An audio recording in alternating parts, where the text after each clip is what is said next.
All right, well, let's jump in here. We're going to cover Leviticus 23, 24, and 25. And as you might imagine, based on our past patterning and also the fact that I've grouped these, we're going to pick something in each chapter and sort of camp on it for a little while. Again, things that are interesting. Just a quick overview, though. Leviticus 23 is basically a chapter that gives readers a calendar of the annual feasts of Israel that were, celebrated in biblical times. It includes the Sabbath, even though the Sabbath isn't really a calendrical festival because it's weekly, but the chapter does include that. This chapter, though, there's going to be some differences here between Leviticus 23 and other chapters in the Torah that talk about the annual calendar and the feasts and festivals. And so we'll say something about that when we get there. Leviticus 24, again, is sort of a little collection of laws again, but there are some things to notice here about lamps in the sanctuary, the so-called showbread, the bread of the presence, how that's arranged in the sanctuary. And then, there's some laws about blasphemy and other crimes. So we'll pick a few things there to talk about. And then Leviticus 25 is the major chapter in the Torah about the land, specifically land tenure, rights of landowners, the whole issue of indebtedness, and even more specifically, the system of indenture. That was where a person who had serious debt, to repay the debt, they would give the person owed the debt their labor. And then, of course, there's the whole issue of the cycle of sabbatical years and then the Jubilee system. That's all in Leviticus 25. So we want to, again, camp a few places there too. So let's jump into Leviticus 23. Again, it is a calendar of annual festivals. There are others in the Torah. You'll see some of this kind of material in Exodus and Deuteronomy as well. And when you compare Exodus, Deuteronomy, and Leviticus here in chapter 23, you will get some divergences in the way the annual feasts and festivals are described. They're actually sort of three systems. This is the way scholars would look at this whole situation. The scholars would talk about there being three systems, one in Exodus, one in Deuteronomy, one in Leviticus 23, to sort of outline the festal calendar and these events, these feasts and festivals that were observed. And the reason for their differences would be that they derive from or reflect three different contexts or times in which the material was actually written down. So you can already tell that the issue with the feasts and festivals and the fact that when they're discussed in the Torah that they don't always agree, that this is, again, sort of a subcategory, a sub-item to the whole issue of Mosaic authorship. Because if it was all written at one time by one person, why in the world would you have these differences? And it's a good question. It's a legitimate question. And, listeners to Naked Bible and readers of the blog know that while I don't buy into the typical, JEDP documentary hypothesis. Again, I think that's based a lot on circular reasoning. So while I don't buy that, I also don't buy this notion that Moses wrote every word of the Torah, or even, the lion's share of it. I don't see any reason to reject Mosaic input, whether that meant him telling somebody to write something or him contributing something, and then it was accrued later. I'm what used to be called a classic supplementarian when it comes to what's in the Torah. But what we're going to talk about here is sort of a classic illustration of why the question even comes up. It doesn't come up because, there's lots of evil people out there, critics that just hate the Torah. Well, yeah, in the 19th century, you had some of those. They were driven by anti-Semitism and other forces.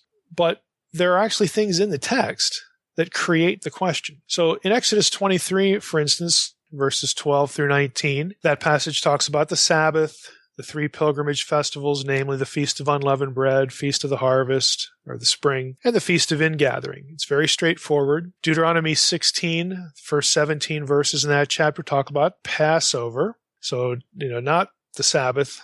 And it talks about the Festival of Weeks in the late spring and the Festival of Booths in the autumns. And you might wonder, well, what happened to the Feast of Unleavened Bread? Again, that gets lumped in with the Passover. Okay, and that this is between the three passages, it's going to be one of the differences. What about the Feast of Unleavened Bread? Is it part of or ancillary to the Passover? 6 of one, half a dozen of another. But it's just the point is that it's discussed in different ways. Now, when you get to Leviticus 23, and in Numbers, I should mention Numbers 28 and 29, that's also part of this picture, but specifically in Leviticus 23, where we're at today, that passage, that chapter details the festivals throughout the year, so it's a bit more comprehensive. It sort of gets pride of place when it comes to this kind of thing. So it talks about the Sabbath in verse 3. If we read that, 6 days shall work be done, but on the seventh day is a Sabbath of solemn rest, a holy convocation. You shall do no work, so on and so forth. Then in verses 5 through 8, we read about the Passover and the Feast of Unleavened Bread. Then in verses 9 through 22, we get offerings from the new grain crop. And that's sort of new material compared to the other passages in the Torah, specifically the grain crop during a 7-week period. They were, observing that, counting it, doing it. Then in verses 23 through 25, we have a note about the first day of the 7th month being a day of commemoration.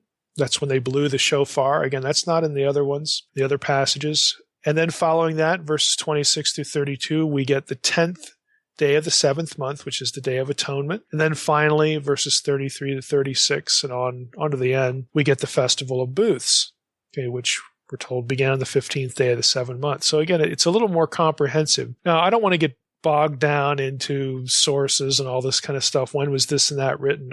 What I want to focus on here are a few things about the Sabbath, about the work language, and then I'm going to read you something from a Levine about, again, how the three passages considered in tandem, how scholars have looked at them and why it's an important thing to think about, at least in terms of authorship. So let's go back to verse 3. We have a very simple comment. 6 days shall work be done, but on the 7th day is a Sabbath of solemn rest. Now it's interesting, the word work here is melakah.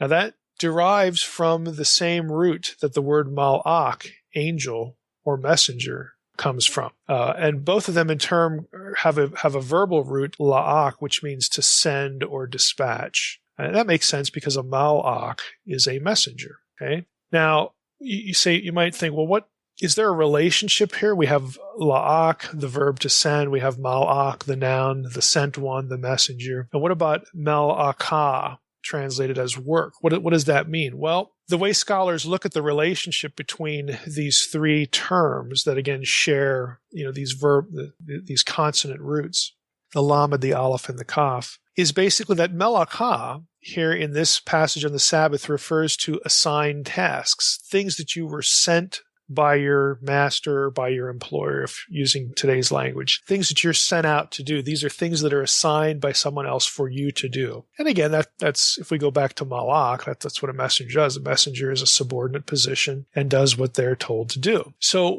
why am I bringing it up? Well, I'm bringing it up because the main object of the Sabbath law then, here in Leviticus 23, is to avoid doing certain daily tasks that are normally assigned for you to do on the Sabbath. In other words, it doesn't preclude doing tasks that sort of arise from the occasion. And this is why, if you remember when Jesus talks about the Sabbath, he gives these examples, when he's criticized, for the Pharisees want to say, oh, you're working on the Sabbath, because you're plucking grain, because you're hungry or something like that, you and your disciples. And Jesus gives the example of, well, what happens if a man's donkey falls into a pit? You just leave it there? No, you go get it out for him. You go help him. That wasn't a normal assigned task. It was just something that arose from the situation. And the good thing to do for your neighbor is to help them out, even though it required physical exertion. So the Sabbath law isn't about avoiding all physical exertion, at least in the Torah. Now, Pharisaic law and the fence laws that were added to Torah laws, it becomes that legalistic. But here we have, even in this term, melakah, because of the verbal root from which it derives, it really refers to things that you're assigned to do, again, with regularity, according to, again, whatever the pecking order is, whoever has authority over you. Those are the things you avoid. And that's going to be an issue because in Leviticus, that language is going to tip us off to something a little bit, I think, different from other portions of the Torah when it comes to talking about the Sabbath. Now, we typically, I've heard a number of evangelicals that will say something like this, that the Sabbath is what it is because the Sabbath is sort of built off of or references the creation week. Now, that's true, Okay, because if you go back to Genesis 1 and 2, you have God working on 6 days and he rests on the seventh. But it's not true that every place the Sabbath is talked about, that the creation week is in view. And this instance right here in Leviticus 23 is one of those. Now, if you go to Exodus and you're talking about the Sabbath, you can make that argument. Don't work because in 6 days the Lord, made heaven and earth and all that sort of stuff. But here, you're to abstain from assigned tasks. And what scholars have gleaned from this, what they've observed here, is that the wording, there's no reference to the creation in Leviticus 23. What it's about here, what frames the Sabbath discussion here, is deliverance from the bondage of Egypt. That you no longer have to every day do these tasks that were assigned to you by your taskmasters, by your overlords. You don't need to do that. You've been liberated. You're God's people now. And so there's a different rationale that lays behind the wording here about the Sabbath. The Sabbath rest is the expression of liberation or freedom from bondage. It's not referring back to the creation week. So again, even though that makes sense, even though that's true in certain contexts, it's not true to say that all of the Sabbath language has the creation week in mind. And I bring that up in turn because lots of people will say, well, you have to affirm a literal 7-day, 24-hour solar day creation week, or else you're somehow denying the Sabbath. Well, that just says too much. That overstates the data, as we would say in academic discussion. It's a claim that overreaches what you can really say, and frankly, what really is in the Torah about the Sabbath. It isn't that simple. So I wanted to point that out. The other thing about the Sabbath I should comment on is that to this point in scholarship, there's really no ancient Near Eastern parallel that makes sense to the Sabbath, to the 1 in 7 principle, or again, this weekly day of rest idea. Now, scholars have tried to link it to the Mesopotamian Shabbatu. Again, it's very, very similar in terms of the wording, which was a special day. But the problem is, even though this was a special day and it involved, sort of a change in routine, Shabbatu in Mesopotamia was associated with phases of the moon, and phases of the moon are not weekly. So it messes up the analogy. The biblical Sabbath has nothing to do with the lunar cycle. It's a 1 in 7 principle. So the division of time into regular periods of 7 that end in a Sabbath day cannot be aligned to a system of lunar months. So the Mesopotamian counterpart here, the Shabbatu, really, hasn't worked, and scholars have, for obvious reasons, not been satisfied with it. So apparently, the Sabbath is an original Israelite institution. It's something that's different. Thought I would mention that because I do get that question from time to time, where'd the Sabbath come from? So it appears to be an original Israelite idea. And what's really kind of interesting there is if it is linked to the deliverance of bondage from Egypt, you actually have both things going on. They could say, well, what's the pattern here? That we don't have to conform now to having our regular work schedule and all that sort of thing. And then they could think about the creation idea, depending on again, when the specific creation account was written. That's in Genesis 1. A lot of people would put that late in Israelite history, Genesis 1 through 11, because Genesis 1 through 11 has very, very obvious Mesopotamian backstories to all of it, whether it's creation, whether it's the flood, whether it's the Nephilim with the Apkallu. If you've read The Unseen Realm, you know about that now. Tower of Babel, all this sort of stuff. All of these things have Mesopotamian touch points. And at the Exodus, Mesopotamia is not the context. Egypt is the context. So we could even have the creation week specifically laid out later. And maybe it's reversed. Maybe the creation week is actually designed to be an analogy to the Sabbath idea. It's a chicken or egg kind of thing, but you could have the whole process reversed. Again, things just aren't that simple. So we need to avoid simplistic arguments to prop up a particular view of creation or Mosaic authorship or whatever. When you actually get into the text, it's often just not that neat. Now, in regard to the annual festivals, I want to quote something from Levine here. He has a nice summary of the differences between the three, Exodus, Deuteronomy, and Leviticus, and sort of how that has provoked discussion about when these things were written. And on one level, it doesn't matter when they were written, again, unless you're married to a very arcane view of Mosaic authorship. Hebrew Torat Moshe, the law of Moses, does not have to mean the law that originated with Moses. I've said this before, both on the blog and in the podcast. It's a simple construct relationship. The meaning of the Hebrew could just mean the Torah that is associated with Moses. Okay, or the Torah that, you could have originated with Moses, or the Torah that has, is associated with Moses because he's a central character, the central character. It can mean any of these things. It doesn't have to mean authorship, point of origin. It might, but it might not. So again, we need to get away from these simplistic sorts of ideas, because when you actually dig down in the text, there are things that just mess it up. And here we go. Levine writes this. He says, the 3 annual festivals are called Chag in Hebrew, which means pilgrimage, in the earliest laws of the Torah, which are preserved in Exodus 23. This meant that an Israelite wishing to celebrate the festival, whatever festival it was obliged to undertake a pilgrimage. That's why they were called Chag, pilgrimages. The Israelite was obliged to undertake a pilgrimage to, a cult center or to a temple or some sacred spot. According to the early law of Exodus 20:24, God could be worshipped at any properly constructed altar at which worship is conducted in the correct manner. There were cultic centers throughout the land of Israel suitable for such festival celebrations. So you had to, this is me now, you had to migrate if you were in Israel. You had to go to one of these places and observe the festival. Again, pretty simple. Deuteronomy 12 and 16, back to Levine, invalidate this pattern. All sacrifices, including, of course, those for festival celebrations, were to be carried out at one unique central temple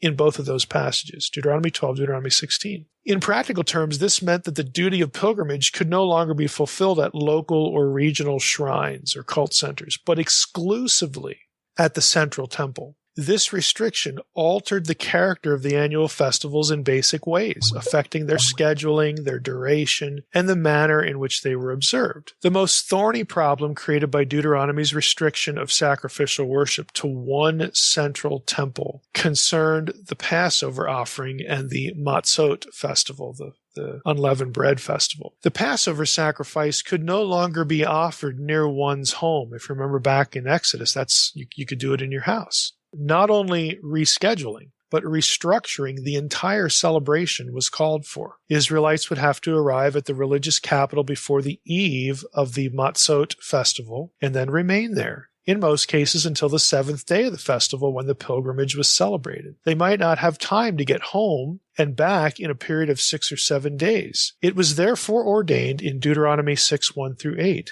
that the Passover sacrifice be offered later in the evening when the sun sets, is the wording. In this way, the Passover sacrifice could also serve as the sacrifice for the first day of the Matzot festival. This explains why, according to Deuteronomy 16:8, Matzot must be eaten for 6 days, not for 7, as it was in the earlier laws. The Passover sacrifice counted as part of the pilgrimage, which now occurred on the 1st, not the 7th day of the festival, thus leaving only 6 remaining days. The morning after the Passover sacrifice, an Israelite returned, quote, to his tent, unquote. He was required to eat matzot until the 7th day of the festival and to observe the 7th day as an atzeret, which means concluding assembly, a day on which labor was forbidden. This atzeret was a remembrance of the Chag, again, the pilgrimage, that had formerly occurred on that day. The Holiness Code, which includes Leviticus 23, accepts Deuteronomy's 7-week postponement of the spring pilgrimage festival. Therefore, in Leviticus 23:15 and following, we get a restatement of the duty to count 7 weeks, here calculated from the offering of the first sheaf of grain. Consonant with the emphasis of the Holiness Code on the importance of the Sabbath, even sabbatical weeks ending on the Sabbath, are to be counted in this cycle. This postponement is understandable only as a response to Deuteronomy's deferral of the spring harvest festival. And finally, Levine concludes this way. He says, actually, Leviticus 23 has only 2 pilgrimage festivals instead of 3. Matzot and Sukkot, that's the booths. The Chag, the pilgrimage called Shavuot, weeks, in Deuteronomy 16:10 was henceforth to be celebrated in the sanctuary and in the Israelite settlements. The quotation is from your settlements in there in Deuteronomy 16:10. Loaves of leavened bread made of semolina wheat flour, solet in Hebrew, were delivered to the sanctuary and there offered to God. In Leviticus 23:15, the spring harvest festival is not designated as a chag because there was no pilgrimage. Now that's, again, a summary of some of the issues that you get, some of the differences you get in the festival calendar, and also the way that the three feasts and festivals were conducted and celebrated when you compare Exodus, Deuteronomy, and Leviticus 23. And again, this is just one example of why, again, if this was all written by one person at one time in one historical context, why does this happen? I mean, it creates enormous confusion if all of this content is written to a people living at the same time and in the same circumstance prior to going into the land where eventually you're going to have a central sacrifice location. You're going to eventually have a temple. Remember, Moses isn't allowed to go into the land. He never gets there. And there is no formal, place like this. Prior to that time, as, we just read, there were sacred spots, according to, those who worshiped Yahweh, that you could go and celebrate these things. And in the Passover, in that case, you could do it in your house, at least back in Exodus, but you couldn't in these other passages. So, they reflect different times, different historical circumstances. And some people say, well, those are like prophecies. Those are just looking forward, to the time and whatnot. Again, there are plenty of people out there who just aren't satisfied with that because they're not worded as prophecies. And this gives rise to the whole question of, well, maybe some of these things were written at a different time by a different prophetic figure other than Moses. And it just reflects Israel sort of where they're at that particular time. They're in the land. Okay. The spot at which the temple is going to be built or has been built is already there. And so we need to change these things. We need to make the dwelling place of God now the central focus, to these things and whatnot. Different times, different places, different seasons, different, occasions. But I just wanted to throw that in again because it's something that we can look at Leviticus 23 and it's material that actually produces something to think about when it comes to, again, how we view Torah, how we view Scripture. Leviticus 24, let's jump into that. I want to say something about the rows, the arrangement of the bread of the presence. Let me just read here. Let's just start in verse 1, Leviticus 24, and I'll read through the first 8 or 9 verses. It says, "The Lord spoke to Moses, saying, Command the people of Israel to bring you pure oil from beaten olives for the lamp, that a light may be kept burning regularly. Outside the veil of the testimony, in the tent of meeting, Aaron shall arrange it from evening to morning before the Lord regularly. It shall be a statute forever throughout your generations." Again, we talked before about how this is going to denote that the presence of God is always there. Again, this eternal light kind of thing. "He shall arrange the lamps on the lampstand of pure gold before the Lord regularly." Verse 5, "You shall take fine flour and bake 12 loaves from it. 2/10 of an ephah shall be in each loaf. And you shall set them in 2 piles, 6 in a pile, on the table of pure gold before the Lord. And you shall put pure frankincense on each pile, that it may go with the bread as a memorial portion, as a food offering to the Lord. Every Sabbath day Aaron shall arrange it before the Lord regularly. It is from the people of Israel as a covenant forever. And it shall be for Aaron and his sons, and they shall eat it in a holy place, since it is for him a most holy portion out of the Lord's food offerings, a perpetual due." Just a few observations.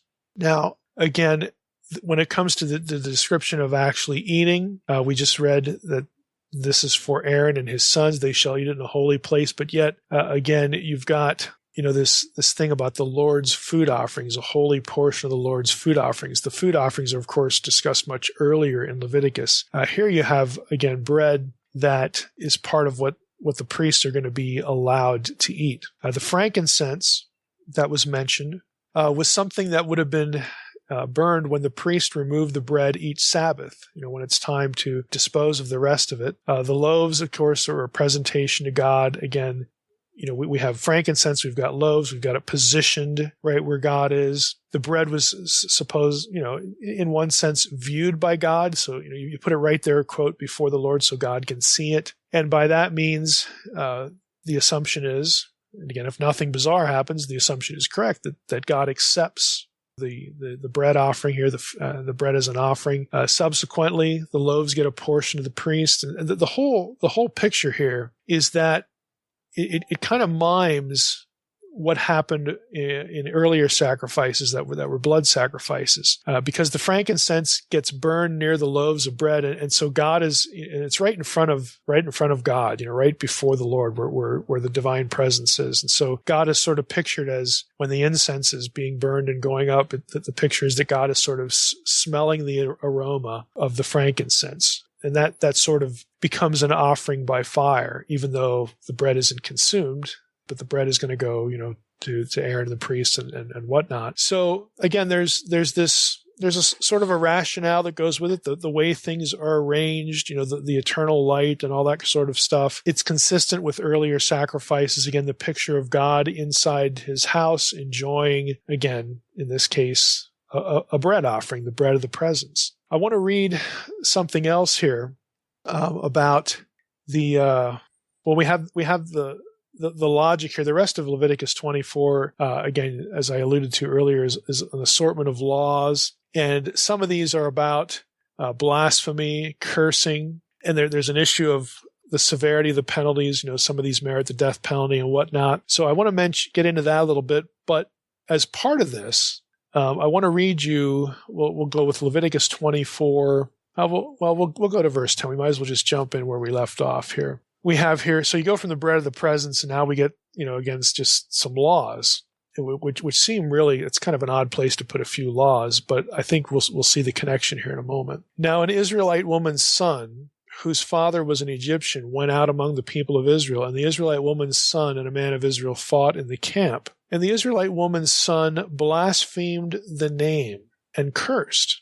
Then they brought him to Moses. His mother's name was Shelomith, the daughter of Divri of the tribe of Dan. And they put him in custody till the will of the Lord should be clear to them. Then the Lord spoke to Moses, saying, Bring out of the camp the one who cursed, and let all who heard him lay their hands on his head, and let all the congregation stone him. And speak to the people of Israel, saying, Whoever curses his God shall bear his sin. Whoever blasphemes the name of the Lord shall surely be put to death. All the congregation shall stone him. The sojourner as well as the native, when he blasphemes the name, shall be put to death. Again, two issues here. One is the severity of the penalty and whatnot. But did you notice the interchange between the name and some of these other designations of God? Again, if you've read Unseen Realm, or if you're familiar with my content, the name Hashem is another way of referring to God himself. And that becomes important when you get to Exodus 23, verses 20 through 23, about the angel of the Lord, in whom is the name. You have a second Yahweh figure, because Yahweh actually is in this angel who appears as a human being in human form. Elsewhere, not only in the Exodus, the wilderness wanderings, but other passages as well. I'll read it again. I'll read these parts again. Look at what's done with the language here. The Israelite woman's son blasphemed the name. Okay, and then in verse 15, this is God speaking. Speak to the people of Israel, saying, "Whoever curses his God shall bear his sin." Well, I thought he blasphemed and cursed the name. Well, he did. That's the same as blaspheming and cursing God. Verse 16, whoever blasphemes the name of the Lord shall surely be put to death. All the congregation shall stone him. The sojourner as well as the native, when he blasphemes the name, shall be put to death. God, the name of the Lord, and the name are used interchangeably in this passage. The name is God. The name is the presence of God. This is the presence, i.e. essence of God. This is not, some sort of convenient abstraction to avoid talking about God, even though it becomes a technique later on to avoid saying the divine name. Be that as it may, you're still talking about God. And in biblical material, biblical theology, Hashem, the name, is God. And again, that's going to take you into what we talked about in Unseen Realm and on the blog as well, about the two Yahwehs idea, that Yahweh could be the same, yet two different entities, different places, sometimes in the same scene, sometimes distinguished, sometimes not, sometimes it's blurred. Here you have another passage. Again, I don't reference this in the Unseen Realm, but here you have another passage where that's very clear. Now, what about the harsh punishment? This is something I more or less just want you to be aware of. There's been a long-standing controversy, and it started with the rabbis, so rabbinic literature, about whether the language of such passages like this, even though this one seems pretty clear, but other eye for eye passages, the Latin for that is lex talionis.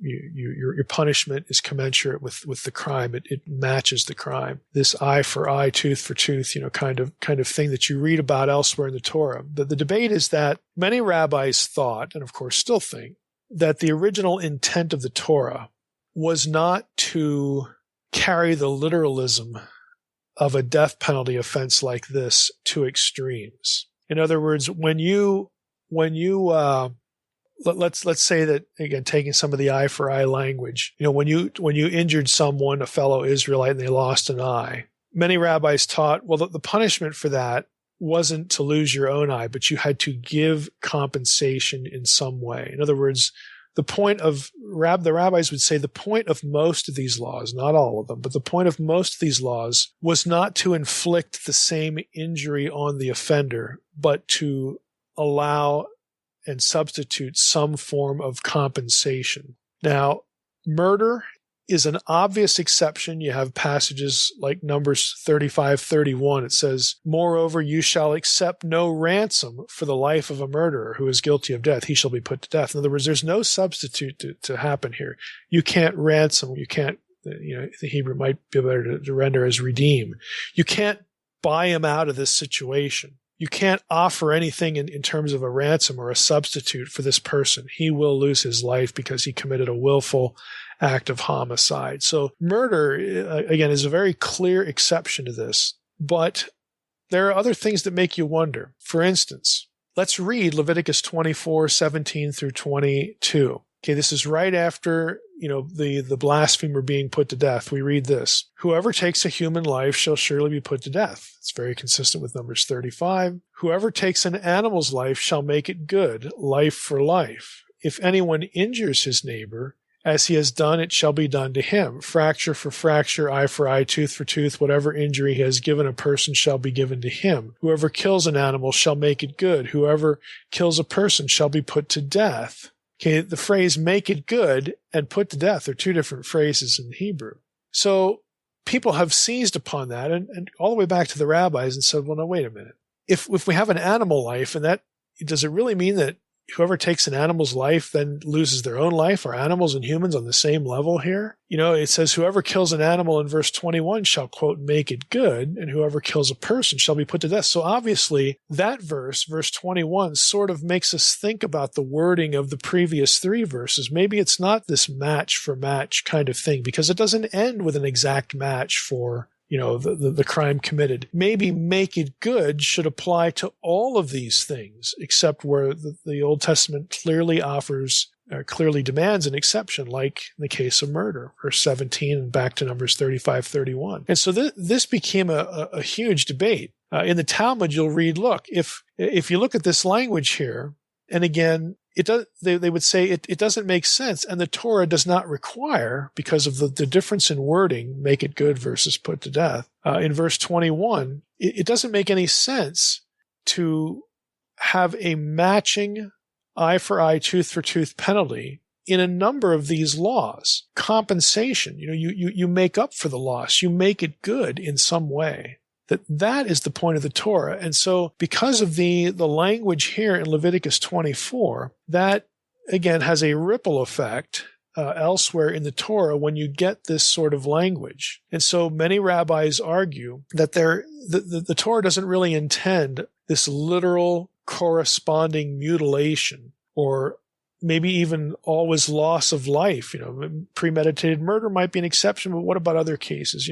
That sort of thing. Maybe the whole idea is compensation here. Maybe that's the bigger picture as opposed to, again, taking the thing literally. And that's really the debate. Other than premeditated murder, many of the rabbis said, look, we can't take this literally because of verse 21 here. And this isn't the only verse, but this is a good place to bring it up because we're here in Leviticus 24. Maybe the idea, again, is some sort of compensation and not inflicting the same sort of injury, the same mutilation, that sort of thing. Now, Levine notes here, I'll just read a brief statement of his. He says, compensation is a very ancient alternative to mutilation in other Near Eastern law. For example, the Code of Hammurabi ordains bodily mutilation in some cases and legislates compensation in others. The Code of Eshnunna frequently allows for compensation in cases of bodily injury. Same is true in Hittite law. Same is true in Middle Assyrian laws. So he has, again, a panoply of examples here. And he says,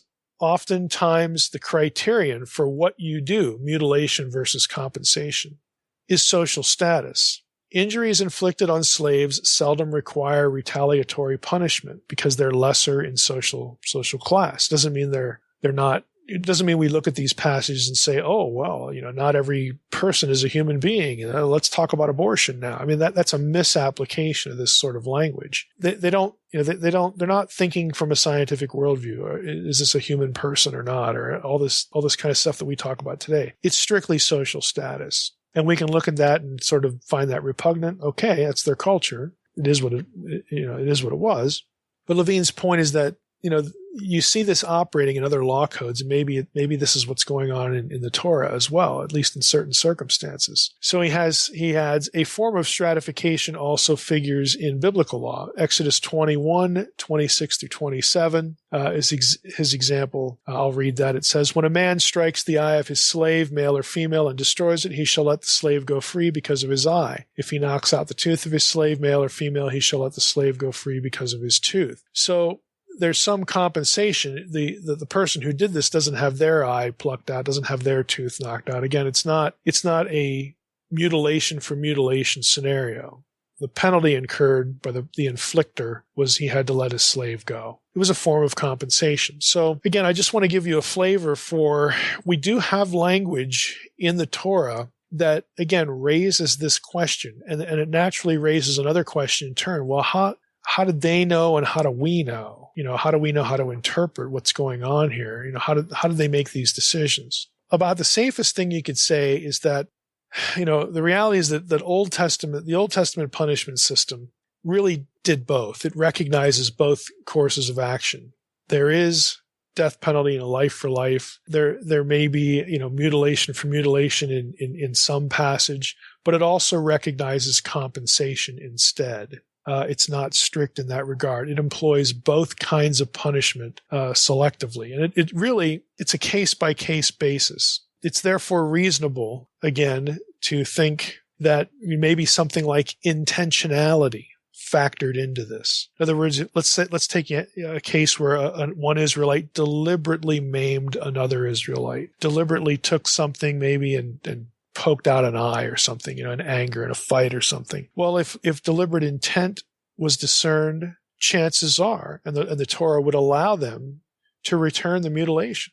It also allowed them to insist upon some other compensation to the person harmed. So if there wasn't intent, again, that's a different story. So the Torah is actually going to do both. You're going to see examples of both. So the next time you hear, some critic or some, I would call them dishonest atheist or somebody like that, wanting to throw this at you, like, you worship a God that, likes to hack people's limbs off. And it's like, look, it's just not that simple. It's just not that silly either. I mean, you do get language here and you do get examples that there's a case by case, sort of basis. And it's a little more thoughtful than it might, sort of appear on the surface. It is still hard for us to understand why different choices were made. We don't have a perfect understanding of this, but there are analogies where compensation was allowed to substitute for mutilation. And you do get that in the Old Testament law as well. So it's not this barbaric thing, again, that people like to portray it as. Homicide, again, that was very severe. Blaspheming God, as we just read, that was a very severe punishment. There were things, of course, that merited the death penalty, but when it came to this mutilation kind of thing, there was a lot of latitude there, and we get glimpses of that in the Old Testament. I want to switch gears here and go to Leviticus 25, and again, the big deal here is the land principle. Again, the whole idea about sabbatical, weeks, sabbatical years, the Jubilee, so on and so forth. Let's just read. We'll jump in here. Well, let's start in verse 3. For 6 years you shall sow your field, and for 6 years you shall prune your vineyard and gather its fruits. But in the 7th year there shall be a Sabbath of solemn rest for the land, a Sabbath to the Lord. You shall not sow your field or prune your vineyard. You shall not reap what grows of itself in your harvest, or gather the grapes of your undressed vine. It shall be a year of solemn rest for the land. The Sabbath of the land shall provide food for you, for yourself, and for your male and female slaves, and for your hired worker, and the sojourner who lives with you, and for your cattle and for the wild animals that are in your land. All its yield shall be for food. Verse 8, you shall count 7 weeks of years, 7 times 7 years, so that the time of the 7 weeks of years shall give you 49 years. Then you shall sound the loud trumpet on the 10th day of the 7th month, on the day of atonement.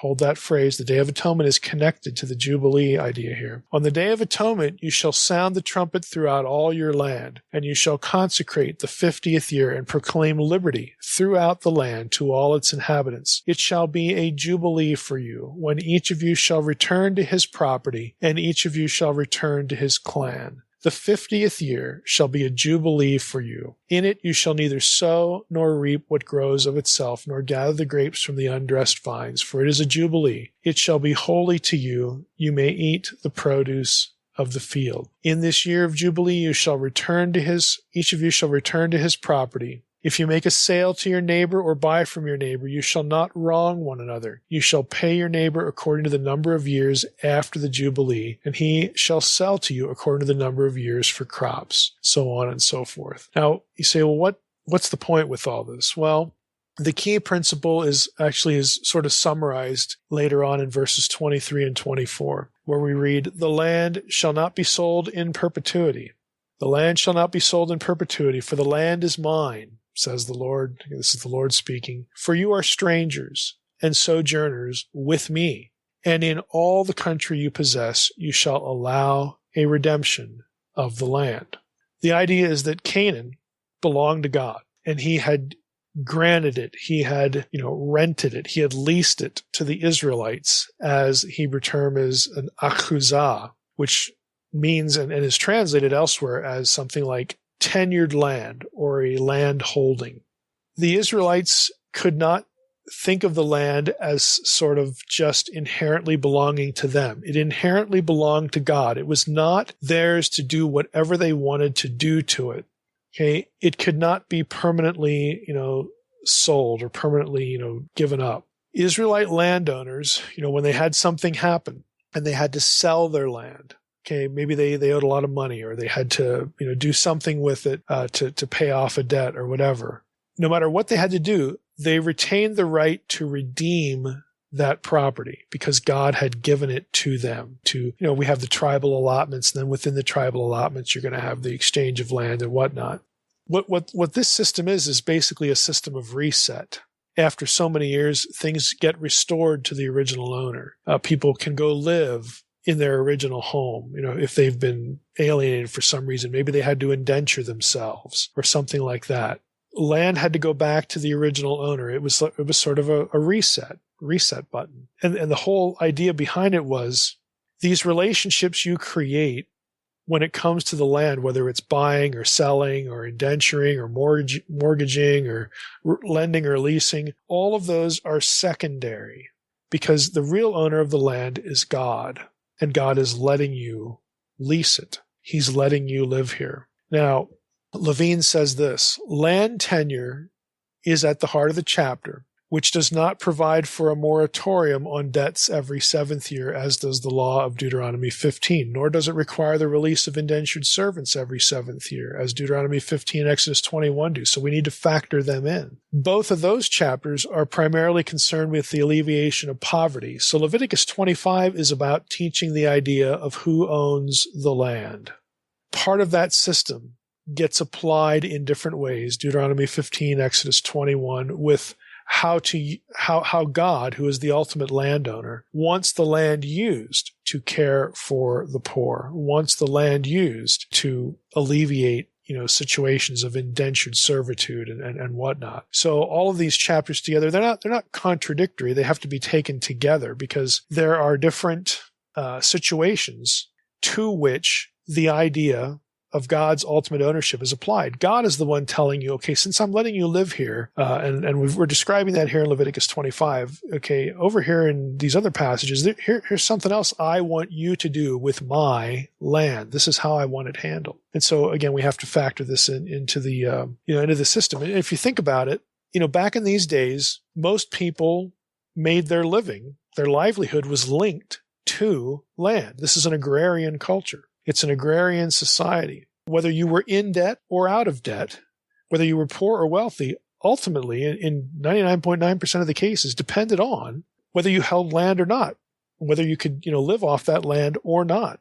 So when people had to borrow certain things, or when they got into debt, when they had bad years, I mean, the fact that they were tied to land created both positive and negative situations. But again, what God is saying here is that, look, that's all well and good, but I'm going to tell you, according to certain cycles, at some given points in time, I want it reset. I want it to go back to the way it was at the beginning. Okay, people who no longer had land, they had to pledge it, they had to sell it off to pay debt or whatever, they're going to get that back. They're not going to continually be in a situation where they have nothing. Again, in an agrarian culture, they're not going to be continually at the disadvantage. We're going to reset the system at certain points of time to avoid a cycle of poverty. Again, this was the whole idea, and God as the landowner is telling people, this is how I want it done. I don't want the abuse of fellow Israelites to happen. And I don't want this, again, cycle of poverty to continue. Now, when you get down to, you read a little bit through the whole thing. We didn't read the whole thing, but we need to say something about kind of conceptually, beyond land maintenance, beyond teaching the one lesson of who owned the land. What's the bigger picture? What's the bigger theological picture? And there have been a lot of people who've addressed this. I'm going to quote from an article by a fellow whose last name is Kawashima, and I kind of like his summary here of his take on it. Again, it's not the only take, but it's his take on it. So aside from land maintenance, alleviation of poverty, because oftentimes when you hear this passage taught, if you do, it morphs into some social justice thing. And that's there. I mean, we just talked about it, but there's something bigger going on here, a bigger biblical theological thing to think about in all this. So here's what Kawashima says. And again, I just like his summary. Interpretations of the Jubilee year in Leviticus 25 have tended to read it through the lens of various historical issues. How it fits into the legal, historical context of the ancient Near East, its literary, historical relationship to other biblical sources, other passages, and the historical background of ancient Israelite society. While these are undeniably important questions, they fail to address the meaning and function of the Jubilee year within the larger priestly cultic system of ritual and thought. Now, what he believes here is that the Jubilee year, continuing with what he says, the Jubilee year symbolizes and completes an atonement of socioeconomic pollution and spiritual pollution, because it's linked to the Day of Atonement. Again, I'll just keep reading here. The priestly system of thought imagined Israel. Now get this. Imagined Israel at the moment of its creation by divine fiat as an ideal correlation of people and land, a sacred order which, not unlike the organization of creation itself, as described in Genesis 1, must periodically be restored. In other words, what he's saying is that not only is this a reset to take care of things like poverty, but the land of Israel and the people of God, the land of Yahweh, the people of Yahweh, Yahweh gives his people the land to live on. And then they manage it, and going throughout the cycles of life, people lose land, people gain land, you have debt, you have poverty, you have wealth, all this kind of stuff that just happens in life. When it's reset in the Jubilee year, it's like going back to a utopia, going back to the utopia of Eden, the original creation.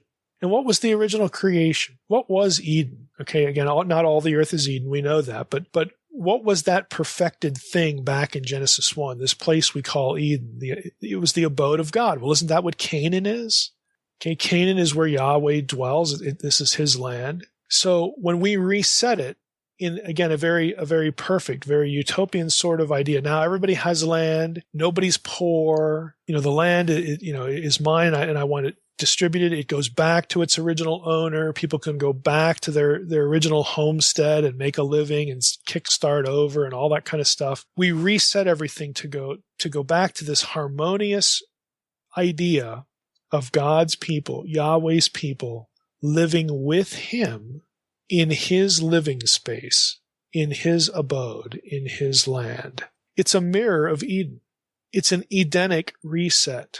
The system is, as I talked about in Unseen Realm a lot, the system is designed to inform people that what's happening here in this place we call Israel, with these people we call Israelites, and their God who is Yahweh, the true God, the God of gods, the Most High. What's happening here is a restoration, a resetting of Eden. This is the whole idea. This is the plan, to kickstart Eden on earth. Again, I've repeated this many times, in the podcast and, of course, in Unseen Realm and other sources. But this is always lurking in the background, the restoration of humans, God's family, living with God in his living space, in his abode. It's right here in Leviticus 25. This is the bigger picture of the Jubilee reset. Kawashima continues. He says, the disruption or chaos, interesting term, caused by an Israelite's falling into slavery, indentured servitude, or selling off his property, is viewed as a form of pollution. It's a perfect thing become corrupt. It's a utopian thing become corrupt. It mars the picture. It shouldn't be this way. It's viewed as a form of pollution because people have been separated from their ancestral land, compromising the nation's geopolitical order in order to eradicate the possibility of an irremediable pollution. The Jubilee year abolishes slavery and selling of land. One can only sell one's labor, Leviticus 25:40, or the crops of one's field, Leviticus 25:16, but not one's actual person or field, for both already belong to Yahweh. Whatever pollution does accrue, again, whatever corruption does accrue in the interim between Jubilee years, is symbolically eliminated through the proclamation of liberty. Okay, we just read that word, the people having liberty, being set free. Liberty is defined as returning home on the Day of Atonement, no less. Leviticus 25:9. On the very day, think about this, on the very day that the goat for Azazel, the scapegoat in some translations, carries away or disposes of the people's sins out into the wilderness. Remember in Eden, originally in Eden, there was no sin. It's going to become corrupted because of rebellion. But again, on the very day that the goat goes out into the wilderness, carrying the sins of the people away, the people and the land return to their original sacred distribution. Eden is restored. Again, it's a utopian reset. It's a back to Eden theme, again, which I've belabored both here in the podcast and in Unseen Realm. Now, all that's Old Testament theology. All that's good stuff. All that's Old Testament theology. Now, before we wrap up, I want to talk about two other things. What about how people thought about the Jubilee notion later on? What about after the Old Testament period? In the intertestamental period, the Second Temple period. What about how did people think about the Jubilee then? Because now we're under dominion of foreign powers, the Romans or whoever, and of course we have this spiritual sense of Deuteronomy 32, where the nations around us are under the dominion of other gods, and this is Yahweh's portion. And look at our situation. We know why we're here. We were sent into exile because we apostatized. This is why idolatry, disloyalty to Yahweh, was linked to being in the land or not. It's as if Dad, Yahweh is saying, you don't want to live in my house. You don't want to honor me. Go live somewhere else. And they did. He sent them away. But again, it wasn't permanent. There was always this restorative idea. Well, when you're in this situation, the Second Temple period, how are people thinking about that? And that includes the New Testament. New Testament's part of the Second Temple period, time period. Now, most Bible students will know that Jesus was considered to be the eschatological or ultimate fulfillment of the Jubilee liberty. And that's because of the episode in Luke 4:16 through 19. If we go to Luke 4:16, this is the scene.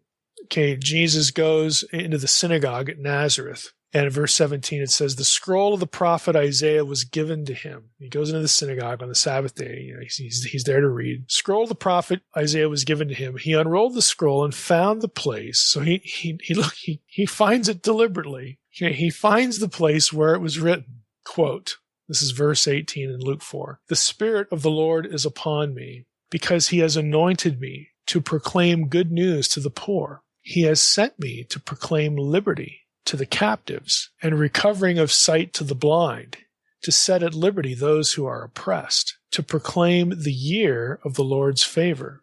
And he rolled up the scroll and gave it back to the attendant and sat down. And the eyes of all in the synagogue were fixed on him, and he began to say to them, today this scripture has been fulfilled in your hearing. And again, we know the rest of the story, how he's, their reaction to this. They don't like it. Now, most Bible students will know that in that episode, when he quotes Isaiah 61, that Isaiah 61 is borrowing from Leviticus language, Leviticus 25, this whole idea of proclaiming liberty to the captives. Now, it's kind of interesting to see how Luke is thinking about this, and again, reflecting how Jesus was thinking about this. If you go to Isaiah 61, which is about the servant of the Lord, okay, the tasks are as follows. If you just stick with Isaiah 61, if you start there, tasks are to bring good news to the poor, to bind up the brokenhearted, to proclaim liberty to the captives and freedom to those who are bound. Fourth, to proclaim the year of Yahweh's favor and the day of his vengeance. And 5, to comfort those who mourn. Now, in Luke, what Luke does with it, here are his tasks. They're different. To bring good news to the poor, to proclaim liberty for the captives and sight to the blind, and that wasn't in Isaiah 61. To proclaim the year of the Lord's favor. Number 4, to set the oppressed at liberty. So, in other words, Luke omits the second and fourth tasks from Isaiah 61. He makes the third task a little shorter, and then he adds a new task, which is taken from Isaiah 58, verse 6, this idea of about oppression. Now, I'm not going to get into how those things are reconciled. A lot of it involves comparing the Masoretic text and the Septuagint and all that stuff. We're going to skip all the technical stuff, and I'm going to ask 2 questions instead, because they're interesting questions. What were the people in Jesus' day, and presumably us, what are they liberated from?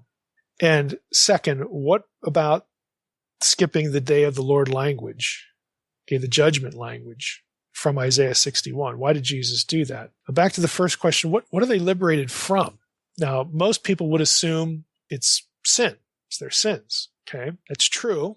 But elsewhere in Luke, when Luke talks about liberation language, when he uses these terms, there's a bit of a different perspective. In the story, in Luke 13, for example, with the woman who has a disabling spirit for 18 years, she was bent over, couldn't straighten herself. Jesus sees her and he says, woman, you're freed from your disability. He lays his hands on her and then she stands up straight. And then the ruler of the synagogue has a cow. Again, the familiar story. Jesus says, the Lord answered him, you hypocrites, does not each of you on the Sabbath untie his ox or donkey from the manger and lead it away to water it? Ought not this woman, a daughter of Abraham, whom Satan bound for 18 years, be loosed from this bond on the Sabbath day? Okay, the loosing language here is the same as the loosing language, the liberation language elsewhere, including Luke 4, and of course going back to the Septuagint of Leviticus 25. And so a lot of scholars are saying, well, because it's Jesus, and because he's the Messiah, and because of the implications of the cross, if we ask the question, what were people in Jesus' day liberated from? Yeah, it was their sins in a salvation sense. But it also speaks about the idea of the defeat of Satan and liberation from the captivity of a world held in bondage to spiritual forces of darkness. That is part of the picture. Now, that's going to become important because when you think about what we talked about in Leviticus 25 with the Jubilee, that it's a utopian reset. It's a reset of Eden. It's not just about poverty. It's not just about sin. It includes this idea, again, of spiritual bondage, and not just referring to one's sins, but also referring to the defeat of Satan and, again, the dominion of the nations. Didn't Jesus come as the Messiah, as the liberator, as the resetter for the Gentile also? Well, if that's true, That links all of what we've been saying to the Deuteronomy 32 worldview.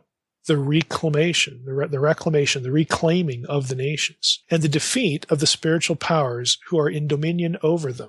If you're going to reset the land, and by the way, since the church is the circumcision-neutral people of God, and the people of God are no longer bound to one geographical region, this thing we call Israel, or this thing we called Canaan, since now the people of God and the domain of God is the entire globe, to reset the globe, you have to reclaim the nations. You must defeat the powers that hold the nations in dominion. You have to defeat the fallen sons of God.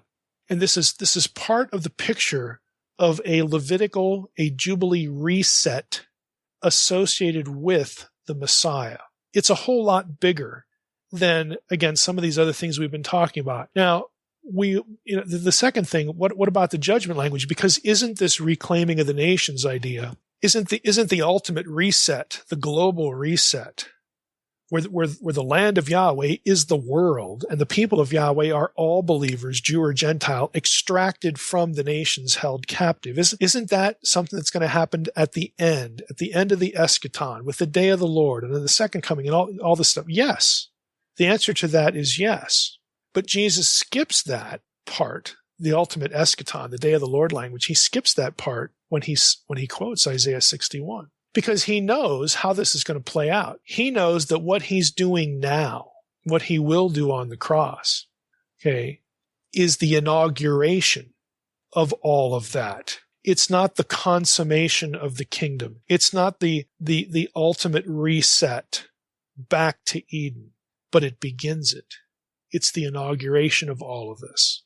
So this language, again, that he skips, this language of eschatological judgment is, again, a nod to the notion of the already but not yet notion of eschatology in the New Testament, of what the Messiah is doing. The ultimate retribution means the judgment of the nations. It means the restoration of the entire people of God from every tribe of Israel and from every nation held, under dominion by the forces of darkness, the fallen sons of God. To get a genuine Jubilee fulfillment, it all has to come back. Everything has to be liberated. That means the powers have to be defeated. And you get this language in the New Testament. Again, I hate to keep going back to unseen realm, but we talk about this at length, that you get this language about Jesus being, conquering the powers and being seated at the right hand of God above all the principalities, power. Satan falling like lightning from heaven. It has all been put in motion, and the motion will never cease. It is inexorable. It inches forward on a continuing, unstoppable basis. The gates of hell will not be able to withstand the kingdom of God. Okay, the reset has begun. We are just waiting for it to cycle through. It cannot be stopped. So the whole Jubilee thing applied to New Testament theology, again, is very consistent with the inauguration of the kingdom and this already but not yet sort of thinking. Now, before we wrap up, what about that day of the Lord language? Jesus, he goes into the synagogue. They hand him the scroll. He goes to Isaiah 61 and he skips things. Okay? Because again, he knows how this is going to play out. But there was a Jewish expectation prior to Jesus leading up to all this. Guess what? That included all of this, that factored in a messianic appearance and an ultimate restoration, an ultimate jubilee, an ultimate reset. You actually find this in Second Temple texts, like the one I'm going to take you to here is called 11Q Melchizedek. It's one of the Dead Sea Scrolls, Cave 11. It's called 11Q Melchizedek for a reason. Melchizedek's mentioned. And guess what? Melchizedek becomes analogous to Jesus in the book of Hebrews. And that's no mistake. It's no accident. Now I'm going to read you, I think you're going to be really surprised here. I'm going to read you 11Q Melchizedek, because not only will that passage quote Leviticus 25, because it's talking about the liberation from the captives and all that stuff, it's also going to quote, believe it or not, Psalm 82. So here's 11Q Melchizedek. This is column 2. It says, and again, it's fragmentary, but a lot of this is present. And as for what he said, and here he quotes Leviticus 25:13, in this year of Jubilee you shall return, each one to his respective property.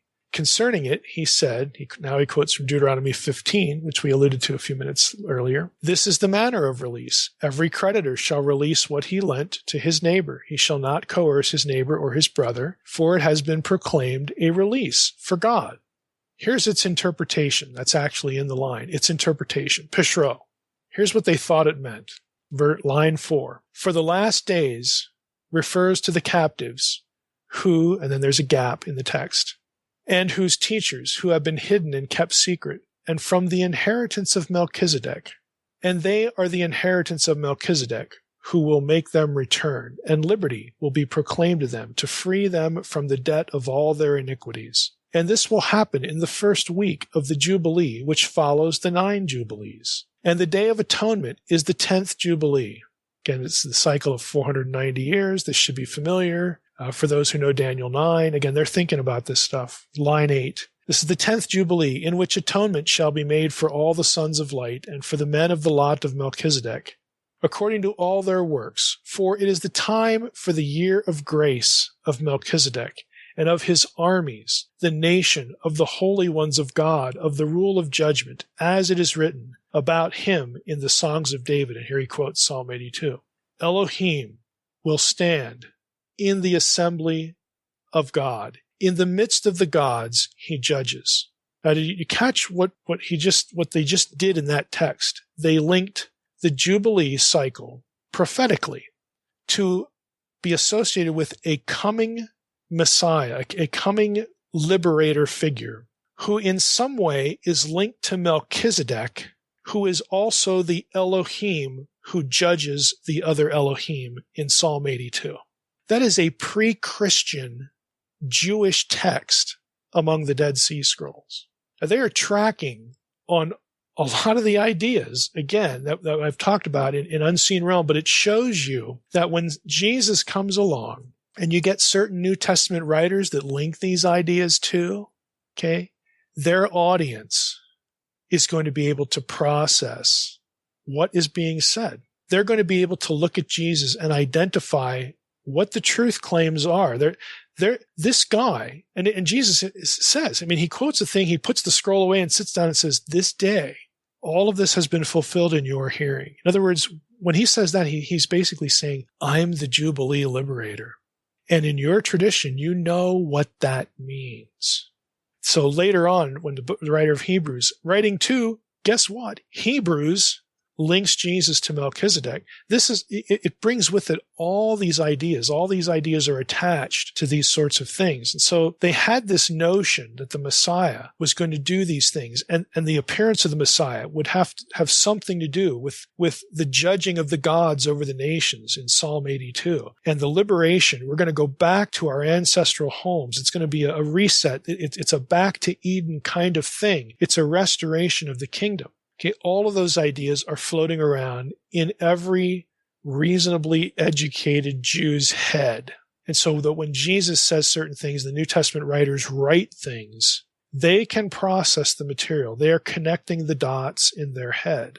And again, it's a little harder for us, to do that. But that's, again, the point of the podcast. It's the point of the book. And so, again, to bring this to a close, it's legitimate to read a passage like Leviticus 25, the Jubilee cycle, and presume, well, this has something to do with Messiah. And the way Jesus handles it is, well, yeah, all this stuff's been set in motion, but it's not quite here yet. The Jubilee cycle has not yet been completed. It will be completed when I return, because that's when we get the day of the Lord. That's when the nations are reclaimed. We're in the process now. Okay, the Deuteronomy 32 worldview applied in the New Testament, book of Acts. Again, we spent a lot of time on that. It's up and running now. It's already here, but not yet. So again, these ideas are not just sort of idiosyncratic to me, okay, or to my book or to the podcast or whatever. This is the way an ancient person would have processed this kind of material.